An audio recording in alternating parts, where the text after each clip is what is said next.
The Giannis disrespect needs to stop. How does a player average 34 points, 12 rebounds, 7 assists, and nearly 2 blocks per game in the month of November, lead a struggling team to an 8-4 record, and still not win Player of the Month? That's exactly what just happened to Giannis Antetokounmpo, as Jayson Tatum took the award despite posting weaker numbers across the board on worse efficiency. Sure, Boston had a better record in that time, but in recent times, team standings haven't really impacted awards.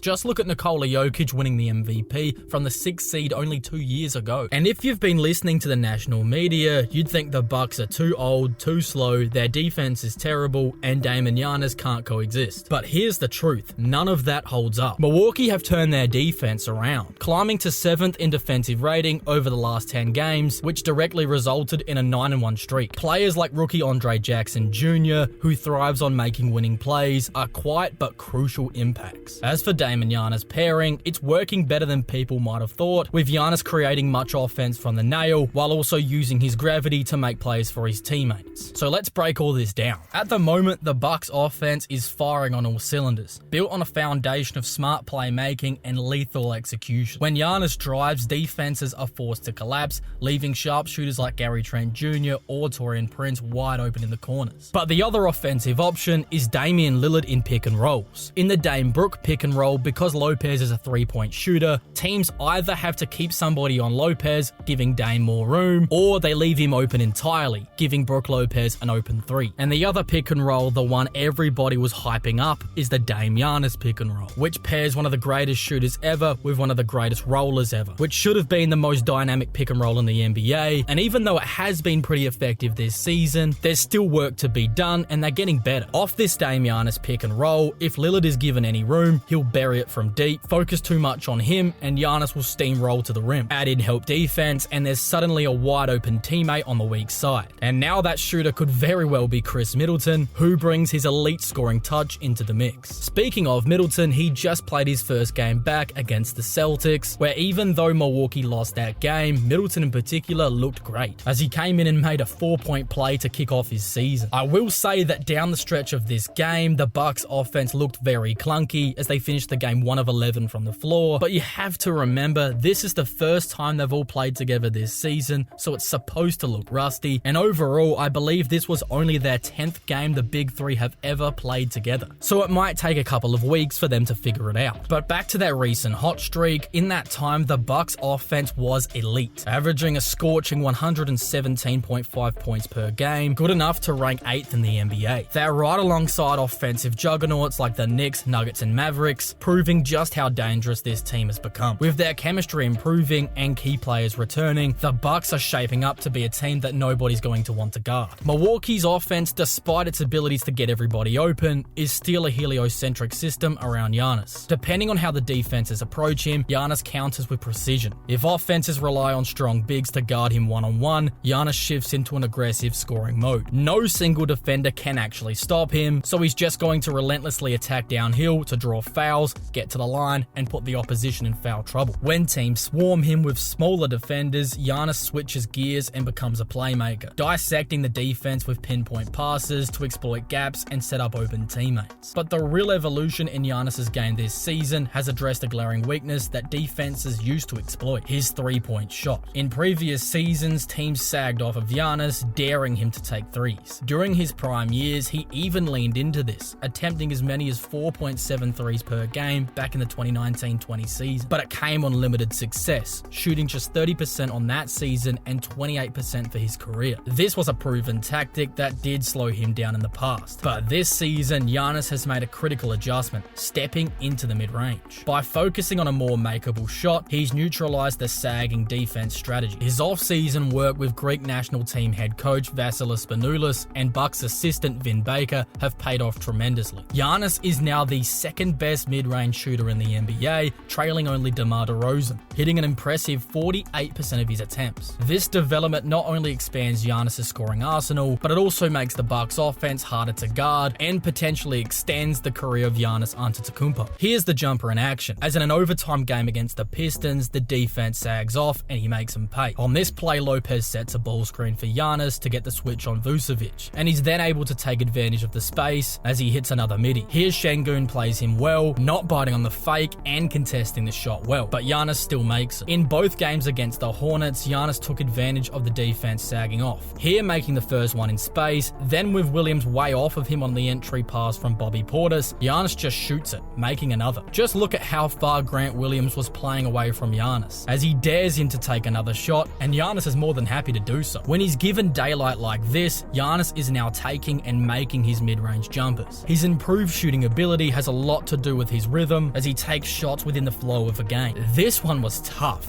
using a hezzy tween to pull up over Jalen Duren for the hit. This was also nice, going tween into another pull-up jumper, this time over Stewart. His mid-range game adds another level of impossibility to attempting to guard Giannis, and that's because of how much of a devastating force he still is in the paint. Giannis is still the most physically imposing threat perhaps the game has ever seen, as he's again leading the NBA in transition points per game, putting up a career-high 8.6 points out on the fast break. Not only is this a career-high mark for Giannis, but it's also his 7th straight season leading the NBA in that stat. He's practically 240 pounds of pure muscle, strength, and athleticism, but it's his speed and ball handling that makes him such a good scorer in the paint. Coming downhill, Giannis often loads up by jumping on his dribble, which allows him to explode straight to the basket. His other go-to move in transition, a crossover, which he can do with either hand, allowing him attack either way into the paint. Once he gets to the paint, from there the choices are pretty simple. Get a wide open driving lane, draw a foul, or make a kick out pass to one of his many open shooters. Here out on the run, he uses that tight crossover full speed to then make the N1 on this tough finish. Now out on the break, the Jazz actually get 2 back. However, despite their desperate efforts to stop him, Giannis finishes on the play. Milwaukee have trusted him for years to set up their offense and make plays, as here he calls for AJ Green to set a ball screen,